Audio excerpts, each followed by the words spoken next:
بسم اللہ الرحمن الرحیم۔ میں ہوں جنرل امجد شعیب اور آپ دیکھ رہے ہیں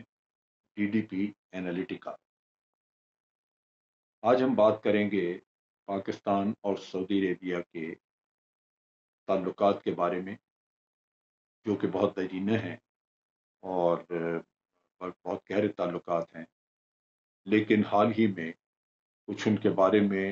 ایسی بات چیت شروع ہوئی جس سے یوں لگتا ہے کہ یہ تعلق جو ہے یہ کسی حد تک بگڑتا ہوا نظر آ رہا ہے، اس میں خرابی پیدا ہوتی ہوئی نظر آ رہی ہے، جو کہ قابل افسوس ہے۔ لیکن جو کچھ کہا جا رہا ہے وہ سارا سچ نہیں، اس لیے یہ بات ضروری ہے کہ آج ہم ان تعلقات کی نوعیت بھی سمجھیں اور اس کے ساتھ ساتھ یہ بھی دیکھیں کہ جو بات چیت ہوئی ہے اس میں کس حد تک سچائی ہے اور کس حد تک اس کا وہ امپیکٹ جو دنیا سوچ رہی ہے وہ ہے، یا یہ کہ ہمارے تعلقات میں کوئی نئی جہت، کوئی نئی سمت آ رہی ہے جہاں ہم ایک دوسرے کے زیادہ قریب آئیں گے یا دور ہو جائیں گے۔ ہماری دوری ہوگی تو کون فائدہ اٹھائے گا، ہماری نزدیکی ہوگی تو کون اس سے کس کو نقصان پہنچے گا۔ یہ وہ چیزیں ہیں جو کہ ڈبیٹ بھی ہو رہی ہیں، لیکن بہرحال ہم آج اس نشست میں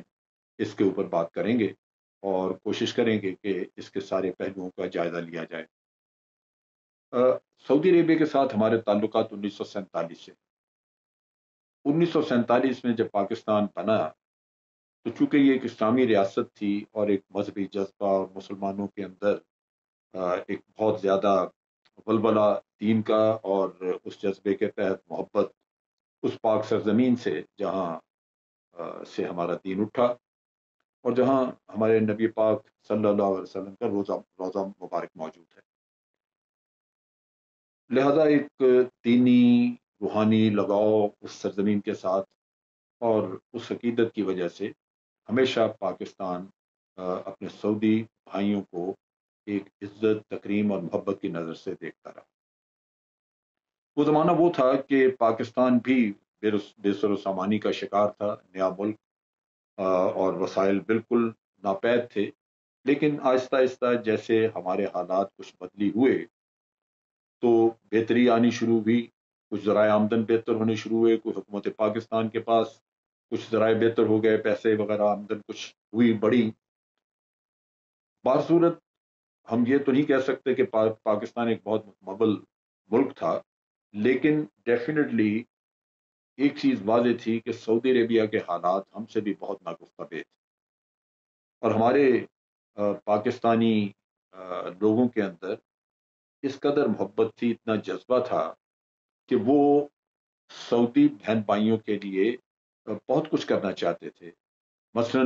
زکوٰۃ یہاں سے جمع کر کے تو سعودی عربیہ بھیجی جاتی تھی، پھر خانہ کعبہ میں مختلف جگہوں پہ بہت ساری چیزیں ڈونیٹ کی جاتی تھی پاکستان سے۔ مثلا پاکستان میں لاہور میں محمد دین فینس فیکٹری تھی جو جہاں پنکھے بنتے تھے، بہت شاندار پنکھے بنتے تھے، تو وہ اللہ کے نیک بندے تھے، انہوں نے سارے خانہ کعبہ میں اور مسجد نبوی میں جو پنکھے لگے ہوئے تھے وہ انہی کے ڈونیٹڈ تھے، انہوں نے لگائے۔ تو وہ عقیدت کی وجہ سے آپ دیکھیے کہ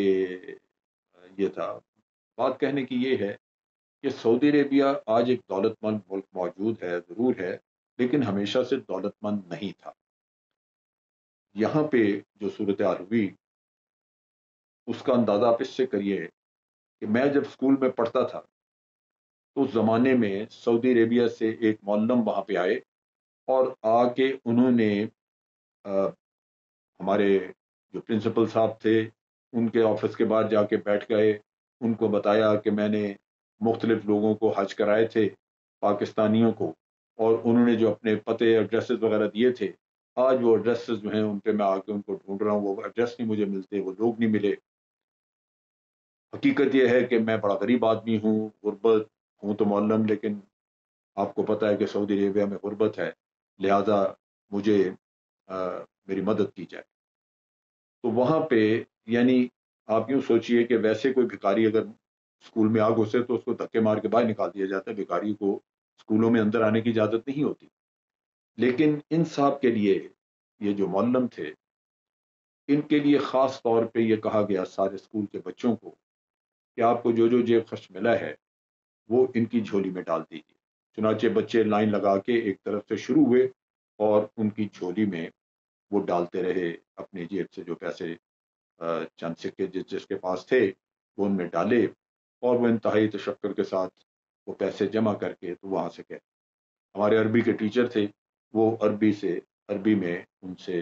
گفت و شنید کچھ نہ کچھ کرتے رہے، جس سے اندازہ ہوتا تھا کہ وہ بڑے خوش ہیں، اور ان کو اس معلم صاحب کو جو پیسے ملے ہیں وہ اسی طرح کسی اور جگہ سے بھی اکٹھے کریں گے تو شاید ان کے واپسی کے سفر کا ذریعہ بن جائے۔ اس زمانے میں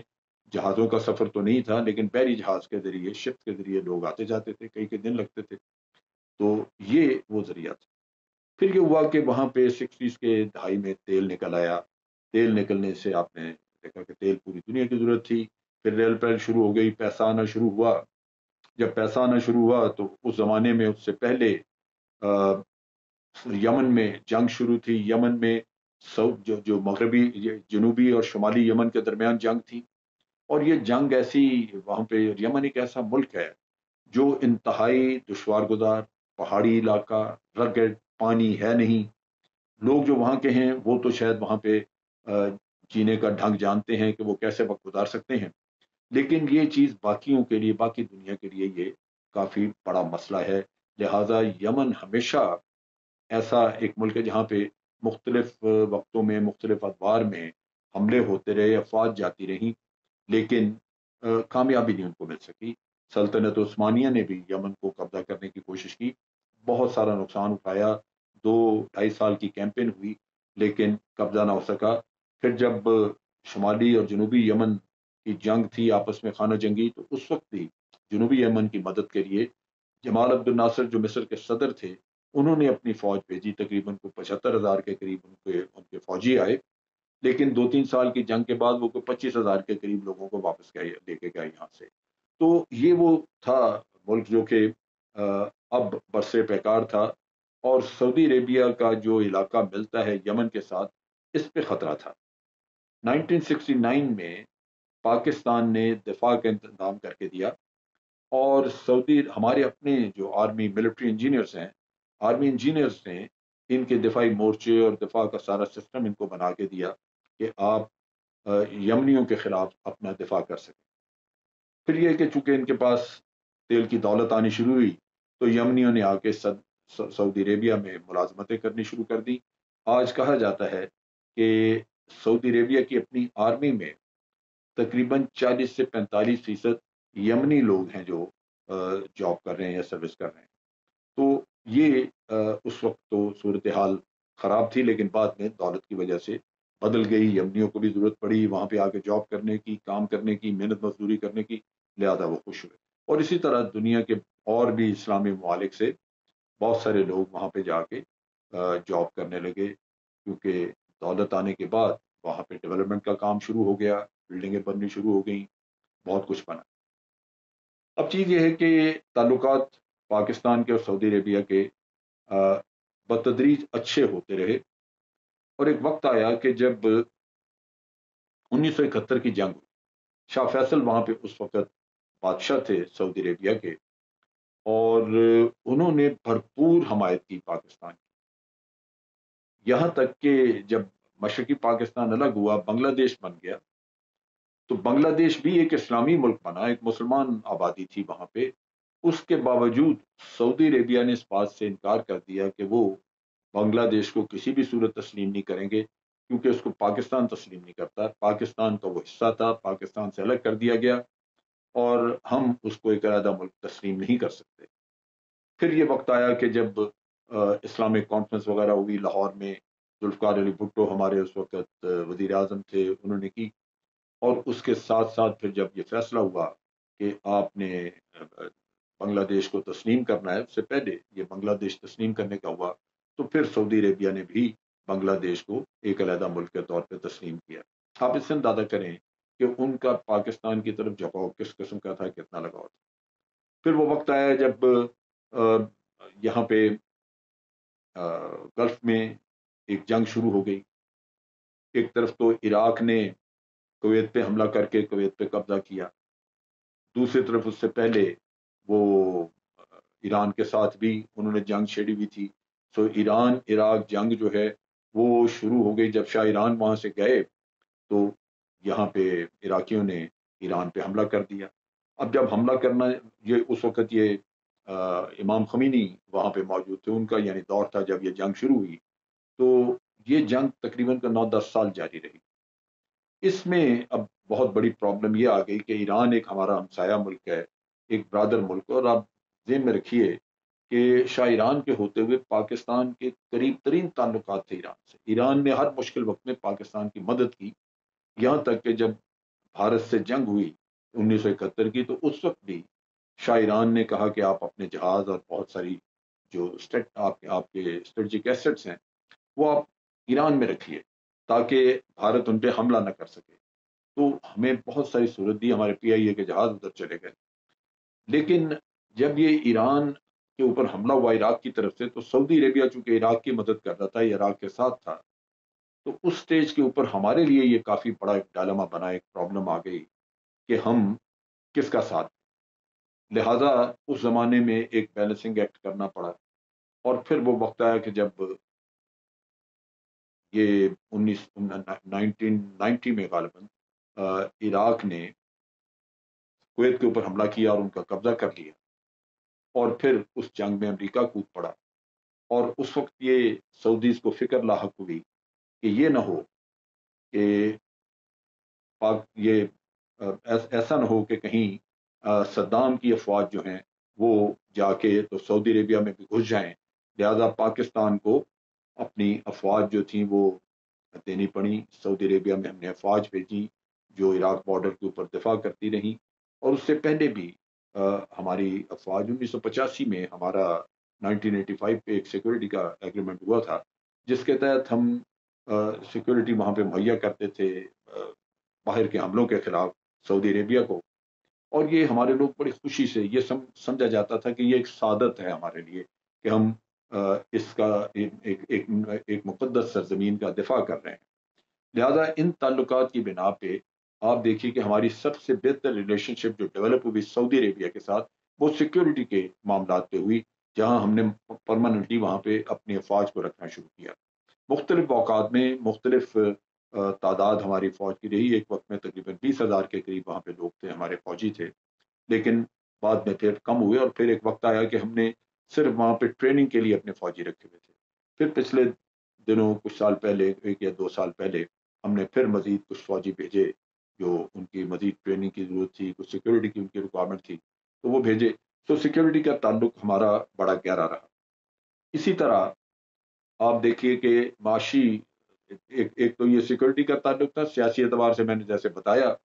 کہ بنگلہ دیش کے معاملے میں 71 کی جنگ میں انہوں نے کس طرح ہمارا ساتھ دیا، وہ ایک سیاسی تعلق تھا. پھر آپ دیکھیے کہ ایک تجارتی تعلق ان سے، ہماری تجارت سعودی عربیہ کے ساتھ بہت سارا کچھ یہاں سے سعودی عربیہ جاتا تھا حج کے وقتوں پہ خاص طور پہ، یا رمضان کے مہینے میں بہت ساری ایکسپورٹ ہوتی تھی، کپڑا وغیرہ بھی جاتا تھا. لیکن اس سے بڑھ کے یہ ہوا کہ پاکستان جو ہتھیار یہاں پہ بناتا تھا سعودی عربیہ نے ترجیح دی کہ وہ پاکستان سے وہ ہتھیار خریدنے شروع کرے. چھوٹے ہتھیار جو تھے آٹومیٹک ویپن وغیرہ وہ پاکستان سے سعودی عربیہ خریدتا تھا. لہذا ہمیں بھی زر مبادلہ کی آمدن تھی اس چیز کی وجہ سے. اور ایک اعتماد کی فضا تھی کہ سعودی عربیہ سمجھتا تھا کہ پاکستان اس کے قریب ترین دوستوں میں سے ہے. لہذا سعودی عربیہ کے اوپر فرض ہے یہ کہ وہ پاکستان کی بھی مدد کرے اگر پاکستان کے مسائل. ہوا یوں کہ جب سوویت یونین نے افغانستان پہ حملہ کیا تو ایک جہاد شروع ہوا جب افغانستان میں، تو بنیادی طور پہ امریکیوں کے شامل ہونے سے پہلے ہم نے خود یہ جہاد شروع کیا. تو اس کی وجہ یہی تھی کہ ہم سمجھتے تھے کہ رشیا جو ہے جو پاکستان کا ایک طرح سے دشمن ہے، بھارت کا دوست ہے جس کے ساتھ اس نے 20 سالہ دوستی کا اور کوآپریشن کا ایگریمنٹ کیا ہوا تھا، اور 71 کی جنگ میں بھارت کے ساتھ مل کے پاکستان کو دو لخت کرنے کا کام کیا تھا. تو ہم سمجھتے تھے کہ وہ افغانستان کے رستے اب بلوچستان میں آئے گا. لہذا ہم نے ریزسٹنس پہلے شروع کر دیا. لہذا وہ ریزسٹنس جو تھا وہ سعودی عربیہ نے ریکگنائز کیا، اور سعودی عربیہ نے ہماری اس وقت مالی امداد بھی کی. یہاں تک کہ جب امریکہ بھی اس جنگ میں شریک ہو گیا اور امریکہ نے کہا کہ ہم پاکستان کو اسلحہ دینا چاہتے ہیں تاکہ پاکستان اپنا دفاع کر سکے، تو جو F-16 کے لیے معاہدہ ہوا اس کی پہلی کھیپ جو تھی اس کے لیے ڈاؤن پیمنٹ جو کرنی تھی وہ سعودی عربیہ نے کی، کیونکہ پاکستان کے پاس اس وقت اتنے وسائل نہیں تھے کہ وہ بہت سارے ہتھیاروں کے خریدنے کا کرنے کا یہ کام کرتے، کیونکہ اس سے کچھ عرصہ پہلے ہمارا ذوالفقار علی بھٹو ہمارے وزیر اعظم تھے، ان کا دور گزرا ہوا تھا، تو اس دور میں چونکہ نیشنلائزیشن وغیرہ ہو گئی، بہت سارے اداروں کی، ہمارے جو پیٹرول یا آئل مارکیٹنگ کمپنیز ہیں ان کی ہو گئی، ملیں آپ دیکھ لیجئے، اکثر ادارے بینک وغیرہ سب یہ نیشنلائز ہوئے، تو اس کی وجہ سے اکانومی جو ہے وہ بڑی ڈپریشن میں چلی گئی تھی، تو حالات اتنے اچھے نہیں تھے، لہٰذا سعودی عربیہ نے ہماری ڈاؤن پیمنٹ کی اور ہمیں اس قابل کیا کہ ہم اپنے جہاز وصول کر سکیں۔ بعد میں پاکستان دیتا رہا، کیونکہ امریکہ کے ساتھ ایگریمنٹ ہو گئے ایڈ کے یا لون کے بھی، تو وہ پھر چیزیں آنی شروع ہوئی۔ اس زمانے میں اٹیک ہیلی کاپٹرز بھی آئے، یہ بھی آئے۔ اس جنگ میں جو کہ جہاد سوویت یونین کے خلاف لڑا گیا، وہ 8-9 سال کا عرصہ سعودی عربیہ نے بھرپور مدد کی، پاکستان کی بھی، افغانیوں کی بھی، اور افغان مہاجرین کی بھی جو پاکستان میں ہیں۔ لہذا آپ دیکھ لیجئے کہ ہر لمحہ جو وہ مشکل وقت آیا پاکستان پہ، اس میں سعودی عربیہ ہمارے ساتھ کھڑا تھا۔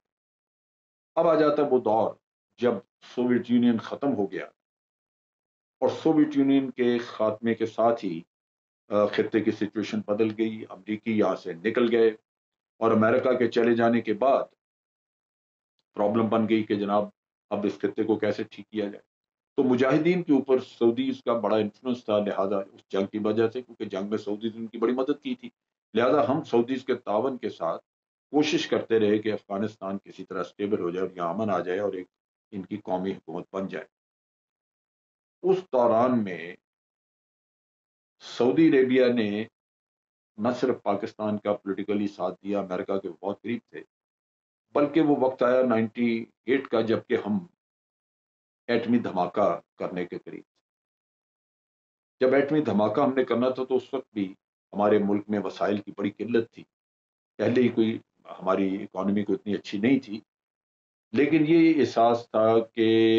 اگر ہم نے ایٹمی دھماکے کیے تو ہمارے اوپر پابندیاں عائد ہوں گی اور پاکستان کے لیے بہت مشکل ہو جائے گا کہ وہ کسی طرح اپنے معاملات چلا سکے، یا آپ کو کرنٹ اکاؤنٹ جو آپ کا ہوتا ہے جس سے کہ آپ باہر سے اپنے لیے مال منگواتے ہیں وہ آپ کا جواب دے جائے گا۔ اس وقت پہ بھی سعودی عربیہ نے بڑی مدد کی اور ہمیں نہ صرف مفت تیل دیا بلکہ پاکستان کے ساتھ بڑا ایک اچھا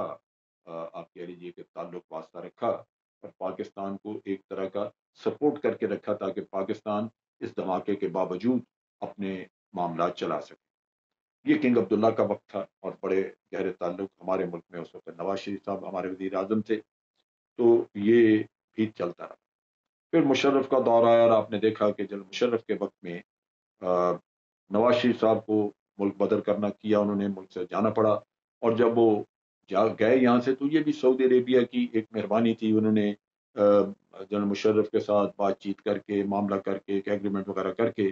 تو وہ نواز شریف صاحب کے پورے خاندان کو فیملی کو وہاں لے گئے اور انہوں نے رکھا، مہمان نوازی کی کئی سالوں تک۔ یہ بھی ایک حقیقت ہے، تو اس ملک کے ساتھ ایک لگاؤ تھا جو انہوں نے ان کو بھی وہاں پہ جگہ دے دی۔ اب بات یہ ہے کہ وقت کے ساتھ ساتھ دنیا کی ضرورتیں بدلتی جاتی ہیں، دنیا کی سیاست بدلتی ہے،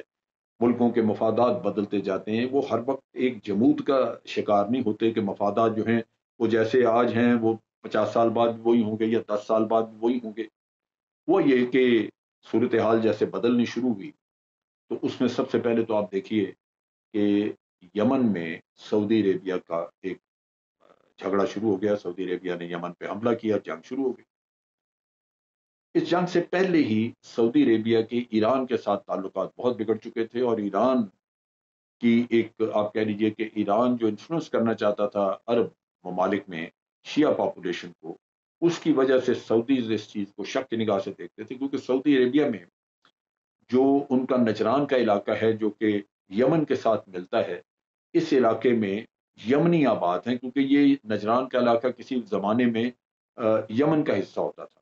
لیکن چونکہ یمنی اس کو دفاع نہیں کر سکتے تھے، درمیان میں بہت بڑی پہاڑوں کی خلیج ہے، تو یہ خلیج کے دوسری طرف کا علاقہ تھا، لہذا یمنی اس سے دستبردار ہو گئے اور یہ علاقہ آج سعودیز کے قبضے میں ہے۔ لیکن ہوا یوں بعد میں کہ سارا تیل جو ہے وہ زیادہ تر اسی علاقے میں نکلا، نجران کے علاقے میں۔ اب نجران کے علاقے میں چونکہ حوثیز کی آبادی ہے، یمنی ہی رہتے ہیں جو آج سعودیز اپنے آپ کو کہلاتے ہیں، سعودی عرب کا حصہ بن گئے، لیکن ان کے پیچھے جو پشتے ہیں یا ان کے جو آباء و اجداد ہیں ان کا تعلق یمن سے ہے۔ لہذا یہ علاقہ جو نجران کا ہے، اس کا مسئلہ ہے کہ وہاں پہ حوثیز ہونے کی وجہ سے خطرہ ہے کہ کبھی یہاں پہ یہ نہ ہو کہ وہ باقی یمنی کے ساتھ مل کے تو اس علاقے کو تباہ کر دیں، یہاں پہ تیل کے کنویں تباہ کر دیں۔ اگر یہ ایسی صورتحال ہوتی ہے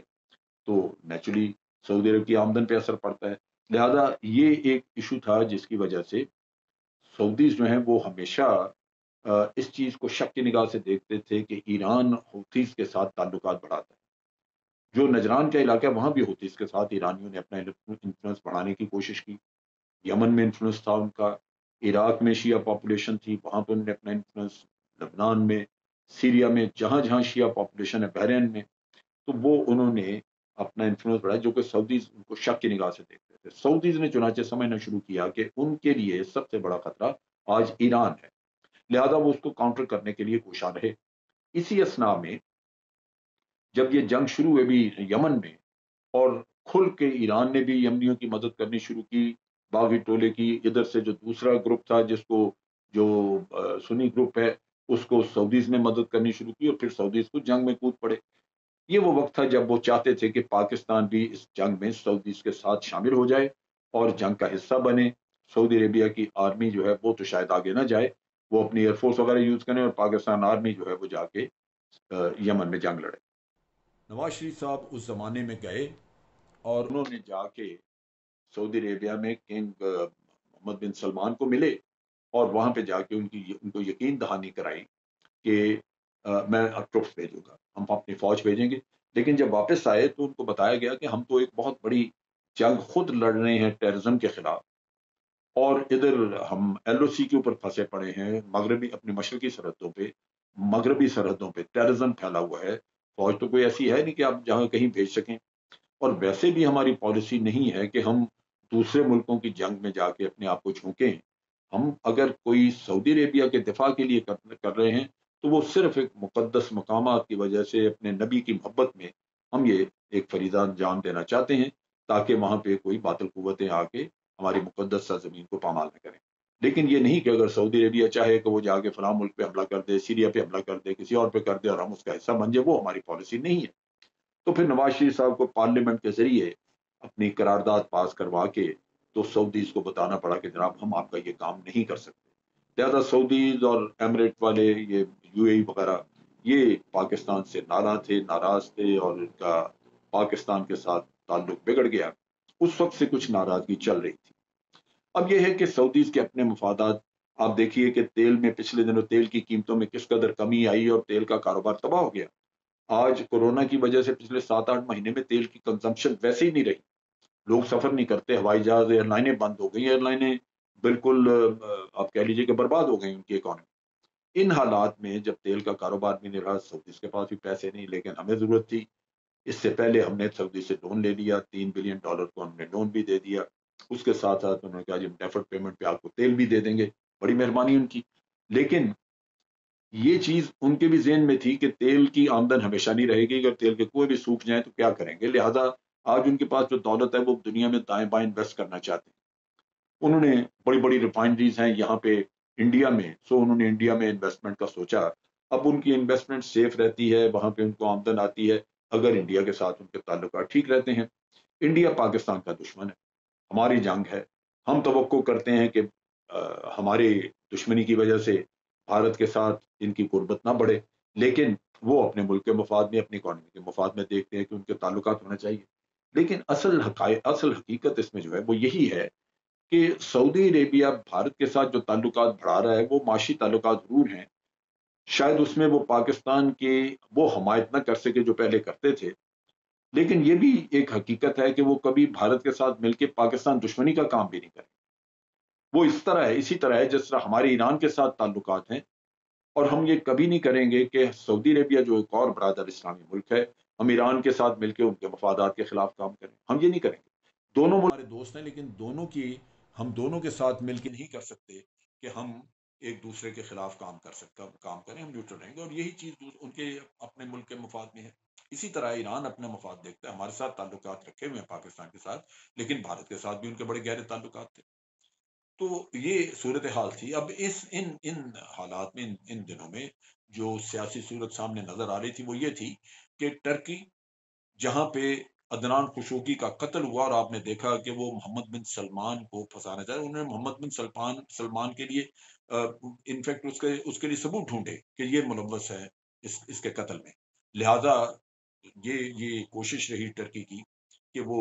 محمد بن سلمان کے جرم کو ثابت کریں اور اس کو پھنسائیں۔ نیچرلی ٹرکی کے ساتھ پھر سعودی عربیہ کے تعلقات بگڑ گئے، قطر کے ساتھ سعودی عربیہ کے تعلقات بہت بگڑے ہوئے ہیں، اسی طرح ایران کے ساتھ بہت بگڑے ہیں، لیکن پاکستان کے قطر کے ساتھ بھی تعلقات بہت اچھے ہیں، پاکستان کے ٹرکی کے ساتھ تو بہت ہی برادرانہ تعلقات ہیں، بہت قریبی تعلقات ہیں۔ اسی طرح ہمارے تعلقات جو ہیں وہ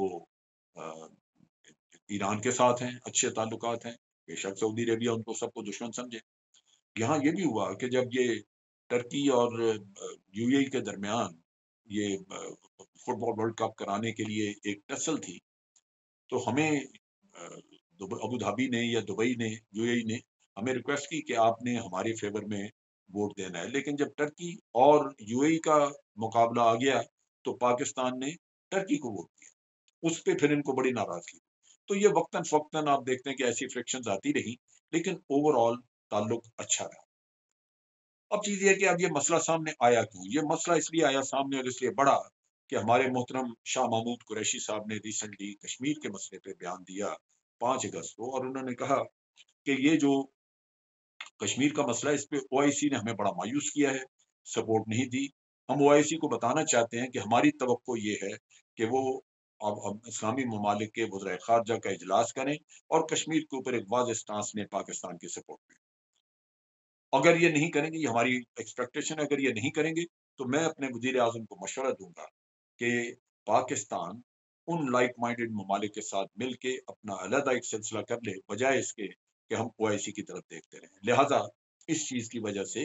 ایک دم بھارت نے، جو کہ پاکستان کا ایک دشمن ملک ہے، انہوں نے فائدہ اٹھایا اور اس کو ایکسپلائٹ کرنا شروع کیا، اور پھر سوشل میڈیا پہ اور ادھر ادھر اخبارات میں ہر طرح کے اسپیکولیشنز، آرٹیکلز، غلط فہمیاں پیدا کرنے کے سارے معاملات شروع ہو گئے۔ اس میں بائی چانس اس سے کچھ عرصہ پہلے، کیونکہ سعودی عربیہ کو تیل کی اکانومی ان کی بھی بڑی ویک ہوئی پڑی ہے، آرام کو جو ان کی آمدنی کا بہت بڑا ذریعہ تھا، اس کا منافع جو ہے وہ اس سال تقریباً 73 یا 74% جو ہے فیصد منافع ان کا کم ہوا ہے پچھلے سال سے، جو بہت بڑی کمی ہے۔ تو ان کو بھی پیسے چاہیے، سو انہوں نے $1 بلین مانگا، ہم نے دے دیا۔ تیل ہم خود بھی بڑا کم امپورٹ کر رہے ہیں، تیل لے نہیں رہے، اس کی وجہ کہ کورونا کی وجہ سے وہ تیل کی ریکوائرمنٹ اتنی نہیں رہی تھی۔ لیکن اخباروں میں شروع کر دیا بھارت کی طرف سے، کچھ پاکستان میں اپنے نادان لوگ جو اس رشتے کو خراب کرنے کے لیے ایک شور مچ گیا کہ جناب یہ جو سعودی عربیہ ہے اس نے کہا جی میرے پیسے واپس کرو، انہیں تیل نہیں دیا، تیل بند کر دیا، اور شاہ محمود کی وہ کا استعفیٰ مانگ رہے ہیں، اور اس کے ساتھ انہوں نے 10 مطالبات پیش کر دیے ہیں کہ جناب آپ ٹرکی کے ساتھ تعلقات ختم کریں، آپ ایران کے ساتھ تعلقات ختم کریں، آپ میاں نواز شریف کے کیس ختم کریں، آپ یہ کریں وہ کریں، سب جھوٹ۔ میری تحقیقات کے مطابق سعودی عربیہ نے صرف ایک دفعہ پاکستان سے ریکویسٹ کی کہ کوالالمپور میں جو آپ جا رہے ہیں، مہاتیر کے نے جو میٹنگ بلائی ہے جس میں 5-6 اسلامی ملک شامل ہو رہے ہیں، آپ مہربانی کر کے اس میں نہ جائیں، ہمارے لیے سختی ہو، اور پاکستان نے ان کو oblige کیا۔ اس دن کے بعد سے انہوں نے کبھی کسی چیز پہ پریشرائز نہیں کیا کہ پاکستان یہ نہ کرے یا وہ نہ کرے۔ پاکستان آزاد ہے، اپنی مرضی کے مطابق اور اپنے ملک کے مفادات کے مطابق کام کرتا ہے۔ اب صورتحال یہ ہے کہ جب یہ بڑی ساری غلط فہمی پھیلا دی گئی، تو جو سعودی عربیہ کے ساتھ برادرانہ تعلقات ہیں سارا سال کے، وہ اتنی کچی ڈوری سے بندھے ہوئے تعلقات نہیں ہیں کہ کسی چھوٹے موٹے واقعے سے یا کسی ایسی غلط فہمی سے وہ بالکل ختم ہو جائے، وہ نہیں۔ شاہ محمود قریشی نے بھی ایک فرسٹریشن میں اپنا بیان ضرور دیا، لیکن انہوں نے یہ نہیں کہا کہ یہ ہماری پالیسی، انہوں نے کہا میں اپنے پرائم منسٹر کو یہ ریکمینڈ کروں گا۔ اس کا مطلب یہ ہے کہ یہ گورنمنٹ کی پالیسی نہیں ہو سکتا. وہ ریکمینڈ کرتے ہیں پرائم منسٹر کو تو پرائم منسٹر ہی ایگری نہیں کرتے, وہ کہتے ہیں جی آپ کیا بات کر رہے ہیں. تو یہ ایک ہوا میں بات تھی. اب چیز یہ ہے کہ میں نے جیسے پہلے اپنے بیان میں اپنی تفصیل جب بتائی تو اس میں نے ذکر کیا کہ ہمارے جو تعلقات ہیں سعودی عربیہ میں, اس کا جو کور ہے, جو اندرون سالڈ چیز ہے, وہ ہے ہماری سیکورٹی ریلیشن شپ. باقی چیزیں بھی ہیں, باقی تعلقات بھی ہیں, عقیدہ ہے, سب کچھ ہے, لیکن سیکورٹی ریلیشن شپ جو ہے وہ ایک بنیادی ہمارا, آپ کہہ لیجیے کہ سینٹر آف گریوٹی وہ ہے ہمارے تعلقات. نتیجہ یہ کہ اس میں پھر جنرل قمر جاوید باجوہ نے ایک رول پلے کیا, تھوڑا ڈیمیج کنٹرول. اور اس میں خاص طور پہ آپ دیکھیے کہ اس تعلق کی نوعیت کو سمجھنے کے لیے میں ذکر کروں کہ جو یہ $3 بلین کا لون تھا اور یہ ڈیفرڈ پیمنٹ پہ تیل وغیرہ, یہ بھی جنرل قمر جاوید باجوہ نے جا کے ارینج کیا تھا. کیونکہ ان ممالک میں جہاں جہاں ہماری سیکورٹی ریلیشن شپ ہے, وہاں پاکستان فوج کو, پاکستان کی فوج کی لیڈرشپ کو بہت قدر اور عزت کی نگاہ سے دیکھا جاتا ہے. ان کا اپنا اثر رسوخ موجود ہے وہاں پہ, قطر میں موجود ہے. قطر کی تو فوج ہی ہم نے بنائی تھی, قطر کی آرمی نہیں ہوتی تھی. پاکستان نے اپنے فوجی وہاں پہ 2-3 سال کے لیے رکھے, ان کی فوج بنائی, ان کے سارے قواعد و ضوابط بنا کے دیے, ان کی یونیفارمز, ان کی ڈرلز اور ٹریننگ, یہ سارا کچھ پاکستان نے کیا تھا. ہمارا بڑا اثر رسوخ ہے وہاں پہ بھی, سعودی عربیہ میں بھی ہے, یو اے میں بھی ہے. لہذا یہ سیکورٹی ریلیشن شپ کی وجہ سے جنرل باجوہ نے یہ محسوس کیا کہ یہ اچھا نہیں, کیونکہ ہمیں اپنے ملک کا مفاد دیکھنا ہے. اور مفاد اس میں یہ نہیں ہے کہ ہم نعرہ بازی شروع کر دیں سعودی عربیہ کے خلاف. ہمارے 16 سے 18 لاکھ کے قریب لوگ وہاں پہ کام کرتے ہیں. وہ پاکستان کے لیے زر مبادلہ کا بھی ایک ذریعہ ہیں, اس کے ساتھ ساتھ ان کا روزگار ہے. پاکستان میں آ جائیں گے کیا کریں گے؟ یہاں پہلے ہی اکانومی اتنے اچھے حال میں نہیں ہے, آپ کی مشکلات ہیں, اور اگر اتنی بڑی تعداد میں لوگ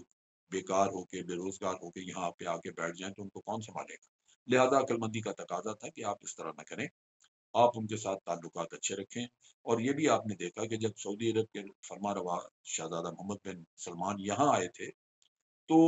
انہوں نے یہاں پہ عمران خان کو کہا کہ سعودی عربیہ میں آپ کا سفیر میں ہوں, یعنی شہزادے نے کہا کہ میں خود سفیر ہوں آپ کا. عمران خان صاحب نے ان سے ریکویسٹ کی کہ جناب ہمارے یہ قیدی اتنے 2000-2500 قیدی ہیں وہاں پہ, جو کہ بڑے چھوٹے چھوٹے جرائم کی وجہ سے یا چھوٹی بات کی وجہ سے آپ نے بند کر کے رکھے ہوئے, ان کو مہربانی کر کے چھوڑ دیں. انہوں نے کہا جی ہم چھوڑ دیں گے جا کے, اور انہوں نے وہ قیدی چھوڑے. یعنی ایک گڈ ول, ایک اچھی سوچ ہے. جب 27 فروری کا مارکا ہوا پیچھے پاکستان اور بھارت کا, یہ کنفرنٹیشن ہوئی پچھلے سال 2019 کے شروع میں, تو اس میں بھی انہوں نے رول اچھا پلے کیا, اس طرح کہ وہ ان کے وزیر خارجہ وہ جا رہے تھے ان کے انڈیا کے وزٹ پہ,